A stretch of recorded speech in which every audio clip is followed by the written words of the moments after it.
Bonjour et bienvenue chers amis, nous sommes en train de continuer avec notre formation sur la programmation industrielle et on utilise toujours le logiciel StepSet. Alors précédemment on était en train de parler des blocs, donc on a vu les blocs, les types de blocs, les différents types de blocs que nous offre StepSet. Alors dans ce tutoriel, comme promis, nous allons programmer avec un bloc fonctionnel et aussi une fonction. Bien, donc on va très vite voir comment le faire. Donc quand vous créez votre projet, on était en train de travailler, je vais supprimer tout ce qu'il y a dans ce projet, comme ça on va commencer de tout à partir du début. J'enregistre, comme ça il n'y a rien. Je pense qu'il est très utile de supprimer même la table des variables, comme ça on commence tout à partir du début, vous allez voir. C'est la raison pour le tutoriel.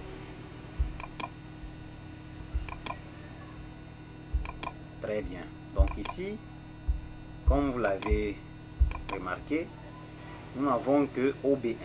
Alors pour insérer un bloc fonctionnel, c'est relativement simple. Il faut d'abord cliquer sur le bloc et puis vous faites clic droit, insérer un nouvel objet. Donc moi je vais prendre un bloc fonctionnel. Quand je vous parlais de comment insérer le bloc d'organisation, vous pouvez toujours toutefois venir prendre un bloc d'organisation, vous donner le numéro que vous avez besoin. Par exemple OB100 pour gérer le démarrage, OB100, 101 et 102. Ok. Soit vous choisissez le numéro qui est compatible avec votre application. Ok. Maintenant pour un bloc fonctionnel, vous allez venir ici, faites donc vous cliquez dessus. Donc je recommence, je vais annuler. Comme ça, vous êtes dans votre éditeur, vous venez sur bloc. Après avoir ouvert le projet, station, programme, vous ouvrez bloc, vous faites clic droit, insérer un nouvel objet, bloc fonctionnel. Alors pour un bloc fonctionnel, nous allons garder tout par défaut. Ce que je dois vous signaler, il y a un nom que vous pouvez toujours modifier. Vous pouvez mettre par exemple un nom symbolique, vous pouvez mettre un commentaire, vous pouvez modifier le langage de programmation. Pour les blocs fonctionnels, vous avez 4 langages qui vous sont proposés. Vous pouvez programmer en liste, langage liste, vous pouvez programmer en langage contact, vous pouvez programmer en logigramme et en graph 7. Ok?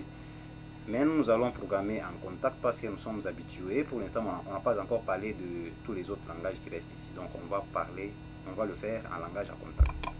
Vous avez également la possibilité de faire quoi là? De mettre un commentaire. Ok? Vous pouvez mettre un commentaire. Vous devez remarquer ici que ce bloc sera un bloc multi-instance. Vous voyez, c'est coché. C'est parce qu'il sera appelé à plusieurs endroits. Si vous décochez, ça va rester un bloc d'instance. Ok? Donc on garde, c'est un bloc multi-instance parce qu'on aura la possibilité d'appeler à plusieurs instances. Vous pouvez toujours éditer les attributs. On en parlera un peu plus tard parce que ce n'est pas l'objectif dans ce tutoriel.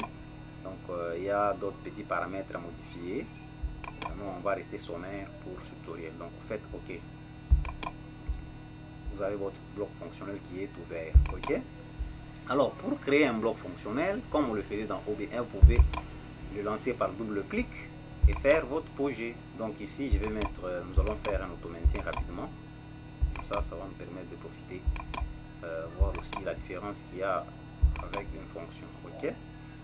Ici, je dois vous signaler quelque chose. On peut mettre directement des variables en dur. Ici, par exemple, je fais E0.0 et je continue comme ça. Ici, je peux mettre E0.0. Ici, je mets E0.1. Ici, je mets la sortie à 0.0. Je fais l'auto-maintien. Ça va fonctionner. Seulement, lorsque je vais appeler ça dans OB1, il n'y aura pas les connecteurs d'interface. Donc, je vais vous en parler un peu plus tard. Donc, je vais supprimer d'abord ça. Comme ça, on va bien le faire. Je vous conseille, moi, de faire ceci. Toutes les variables que vous allez interfacer, donc liées en quelque sorte, si rentrons un peu dans OB1, ça vous allez comprendre. Fenêtre OB1. Si vous êtes là, par exemple, je vais insérer un réseau pour vous montrer. Je vais prendre une bascule. Par exemple, la fonction move ici que vous connaissez déjà. Vous voyez ici, sur in, nous avons 3 petits points et sur out, vous avez également 3 petits points. Donc, les connecteurs ici sont les connecteurs d'interface. Ils permettent de relier à d'autres variables, ok, selon votre, bien sûr, votre logique de fonctionnement. Donc, si vous ne mettez pas, vous ne déclarez pas vos variables dans l'interface dans OB1, eh bien, vous ne verrez rien ici. Quoique ça fonctionne, ça peut tourner, mais vous n'aurez pas la possibilité tout simplement de les interconnecter. Donc on va retourner dans OB1 et dans FB1 et je vais montrer comment faire. Nous avons deux variables d'entrée et une variable de sortie. Ok, ici dans l'interface, vous allez venir sur in pour déclarer une variable d'entrée. Par exemple ici je peux mettre par exemple stat pour la première variable. Et vous voyez, dans un bloc fonctionnel, vous avez, on peut modifier le type de variable. Nous allons garder bool parce que nous voulons utiliser des variables booléennes. Vous pouvez cliquer ici pour modifier, par exemple, si vous programmez avec des entiers, des doubles entiers, ou soit des words, de caractères. C'est à vous de voir comment faire. Ce que vous devez remarquer avec les blocs fonctionnels, vous avez aussi les données, donc un bloc, les adresses, si vous voulez, les adresses qui sont fournies par défaut. Ce sont les adresses multi-instances. Ok, vous allez voir que lorsqu'on va terminer de programmer, il y aura, qu'est-ce que je dis, ce sont des adresses d'instances. Donc lorsqu'on va appeler, on va finir le bloc, ce bloc fonctionnel. Lorsqu'on va l'appeler dans OB1, vous allez voir qu'il va générer un bloc d'instance. Donc dans ce bloc là, il y aura nos variables, donc entre autres la variable start, la variable, donc toutes ces variables ici seront à l'intérieur. Ce sont des variables pour ce bloc FB1, les variables multi-instances. Ok, les adresses, ce sont les adresses qui seront appelées pour tous les blocs qu'on va appeler, donc pour chaque instance qu'on va appeler dans OB1. Donc vous allez les voir. Vous avez une valeur par défaut, donc la valeur d'initialisation, et les autres paramètres qui sont proposés ici. Vous pouvez mettre aussi un commentaire. Donc je vais donner la deuxième variable, stop. Ok, voilà, on vous donne deuxième adresse.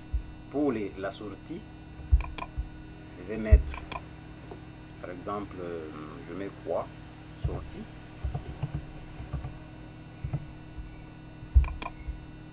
et puis vous avez l'adresse par défaut qui a été donnée.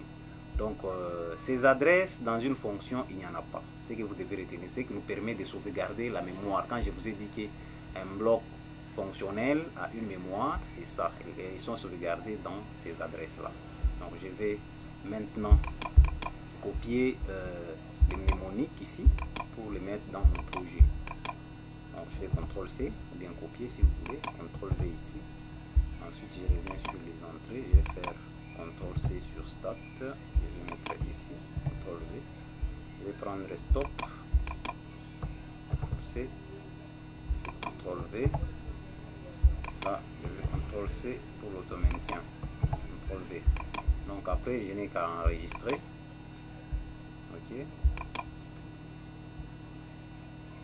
je reviens dans OB1, donc je dois ouvrir la fenêtre OB1 et là maintenant je peux faire appel à mon bloc FB que vous voyez ici.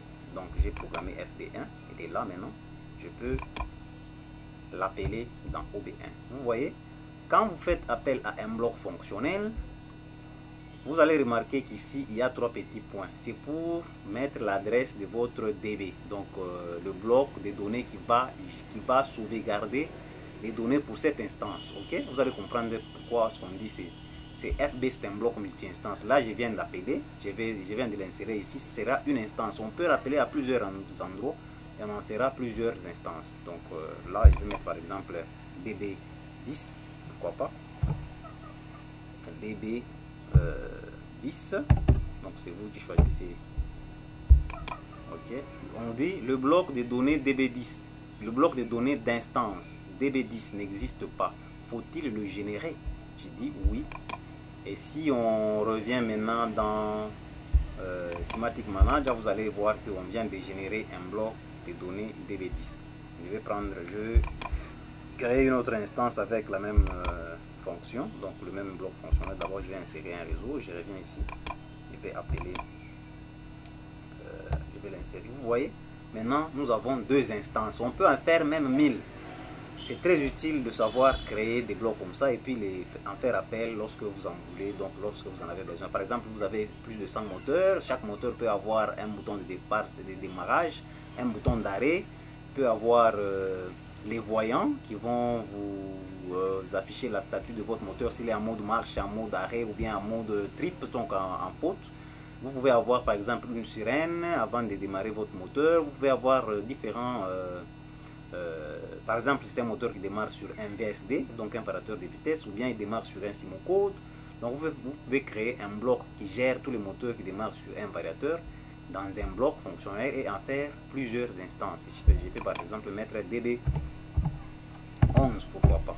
Ok, donc il sera aussi généré. Donc on demande de générer, nous allons accepter et lorsqu'on revient sur Semantic Manager, voilà, nous avons maintenant un bloc d'instance pour le DB11. Ok, voilà. Maintenant nous allons créer ce que je vous disais pour les interfaces. Vous voyez, vous avez la possibilité d'interfacer, sinon on n'aurait pas dû avoir ces petits traits que vous voyez là. Vous pouvez mettre les adresses pour les instances.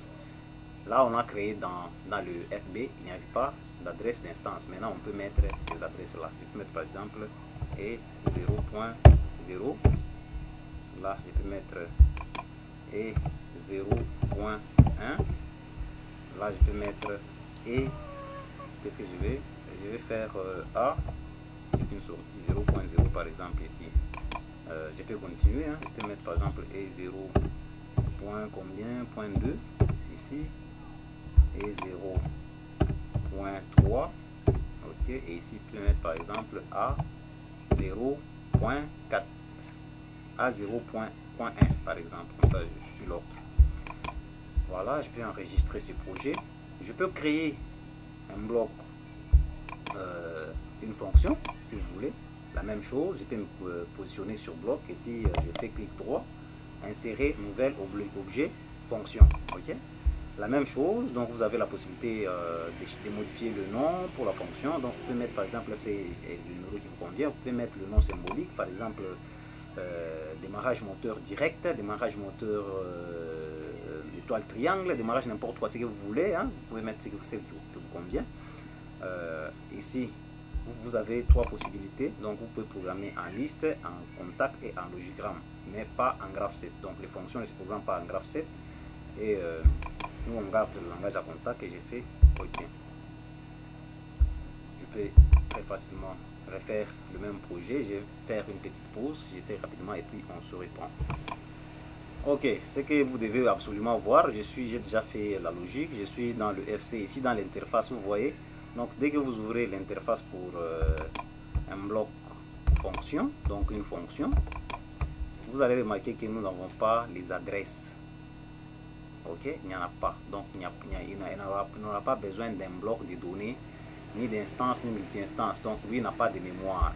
D'ailleurs, je continue, je vais le faire rapidement. Stop underscore FC. Et ici pour la sortie, je vais mettre, on avait mis quoi, sortie underscore FC. Voilà, et je vais d'ailleurs copier directement les types. Je garde bout, CTRL-V, CTRL-V, on revient sur in, CTRL-C, CTRL-V, je copie ça, CTRL-C, CTRL-V. Donc vous avez compris, c'est relativement très simple, c'est pratiquement la même chose. Je vais enregistrer ce bloc. Et puis je vais en faire appel dans OB1. Vous allez voir la différence. Bien, je vais insérer un autre réseau. Je viens sur ma bibliothèque ici FC, voilà, sur les blocs fonctions. Vous remarquez qu'avec la fonction, on n'a on n'a pas les trois petits points ici pour donner l'adresse du bloc de données. Donc on n'en a pas besoin. Dans l'occurrence, je vais mettre maintenant les adresses. Par exemple, je fais 0.4. Ici est 0.5 et 0.5. Je fais et 0.5. Ok. Et ici à 0.3. Donc je vais enregistrer. Et on va faire la simulation rapidement pour terminer avec ces blocs. Ok. Donc on a déjà enregistré le projet. Je vais démarrer le simulateur. Comme d'habitude, je vais le mettre en affichage toujours visible. Je vais charger les blocs en automate. Okay. On revient dans OB1. Je vais passer en mode visualisation. Je démarre l'automate. Vous voyez partout ces zéros. Donc vous allez comprendre ce que j'étais en train de vous dire. Donc le bloc, les blocs fonctionnels, eux ont la possibilité de sauvegarder la mémoire même si on éteint l'automate. Par contre, les fonctions n'ont pas cette possibilité. Donc je vais le faire avec on le fait avec quoi? Avec ce bloc, avec le DB11. Donc start c'est E0.2. Je vais appuyer sur ce bouton start et 0.2. Voilà, vous voyez qu'on passe à 1. Même si je relâche le bouton, on reste quand même à 1 parce qu'à l'intérieur il y a un auto-maintien. Je vais aller sur la fonction, c'est E0.4 pour démarrer. Voilà, il passe à 1 même si je relâche la fonction. Donc les résultats de logique de ces deux blocs sont à 1. Ici c'est un bloc fonctionnel, ici c'est une fonction. Je vais arrêter l'automate et vous allez constater maintenant ce qui va se passer. J'arrête l'automate. Maintenant, au redémarrage, vous voyez que la fonction est passée de 1 à 0. Donc, il a été initialisé. Par contre, pour le bloc fonctionnel, lui, il garde la mémoire. Ok. Donc, je pense que c'est bien compris. Vous pouvez essayer vous aussi. Vous allez voir que c'est ça. Même si on entre dans les blocs en question. Par exemple, ici, nous sommes dans ces blocs fonctionnels. Je passe en mode visualisation. Donc, c'est pratiquement la même chose. Si je démarre... vous allez voir que c'est la même chose. De toutes les façons, vous pouvez essayer, vous allez voir que c'est la même chose. Donc, on va essayer. On va pas avec celui-là. Voilà, pas avec celui-là. Même si je relâche, si j'arrête l'automate et je redémarre, bon, il est pratiquement, il garde la valeur acquise. Ok. Mais pour une fonction, on va aller dans la FC1. Je vais essayer de le refaire. Je passe en mode visualisation. Je vais activer E0.4. C'est où? Là, vous voyez, même si je relâche, dès que j'éteins l'automate, je le redémarre, il sera initialisé. Donc c'est simple. Une chose avant de quitter, j'arrête d'abord l'automate, que vous devez absolument savoir. Lorsque vous êtes en train, lorsque vous avez déjà fini la programmation, par exemple d'une fonction ou soit d'un bloc fonctionnel, il ne faut pas venir le modifier par la suite, sinon il va vous produire des erreurs.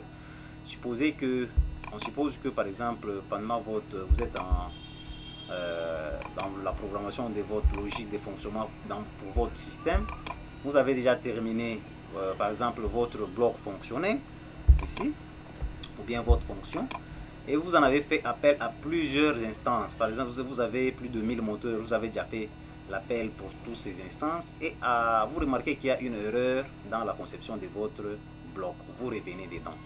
Attendez, vous allez voir.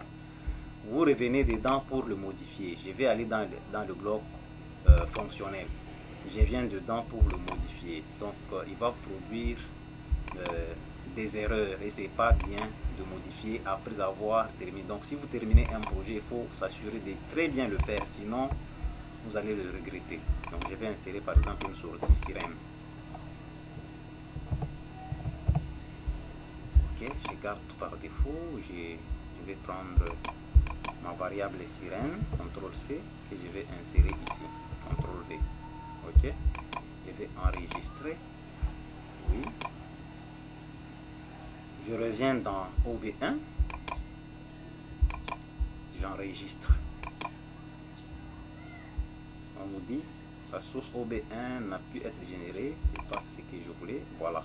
Il y a un conflit de rotatage pour appel des blocs au moins, ok? Pour l'appel d'un bloc, c'est ça? Il y a un conflit de rotatage pour un appel des blocs au moins. C'est-à-dire, il remarque qu'il y a quelque chose a été modifié sur un bloc et ça ne va pas fonctionner. J'ai dit oui, et vous voyez le 2 dB, donc les deux blocs fonctionnels passés en rouge, c'est-à-dire les deux instances. Pourquoi? Parce qu'ils ne sont plus, l'origine, la source pour ces deux instances n'est plus reconnue. Il a été modifié tout simplement. Je vais prendre ce bloc, ce même bloc, je vais l'insérer, vous allez voir. Vous voyez, ici nous avons 4 interfaces, donc vous avez 2 entrées et 2 sorties. Par contre, auparavant, on n'en avait que une seule sortie. En tout cas, si vous faites ça, si vous modifiez un bloc fonctionnel après avoir l'enregistré et l'utiliser en faire appel dans OB1, retenez que ça va vous produire des erreurs très énormes et ce ne sera pas vraiment bien pour vous. Donc vous devez à la suite refaire tout votre programme. Ok, donc faites attention quand vous faites un bloc fonctionnel, assurez-vous que vous l'avez très bien fait avant de pouvoir l'utiliser. Donc faites-le très bien avant de pouvoir l'utiliser. Donc je pense que c'est suffisant pour cette séquence. En tout cas, je vous dis à très bientôt. Donc faites des exercices, essayez. Si jamais vous avez des difficultés, n'hésitez pas à me les faire savoir. À la prochaine.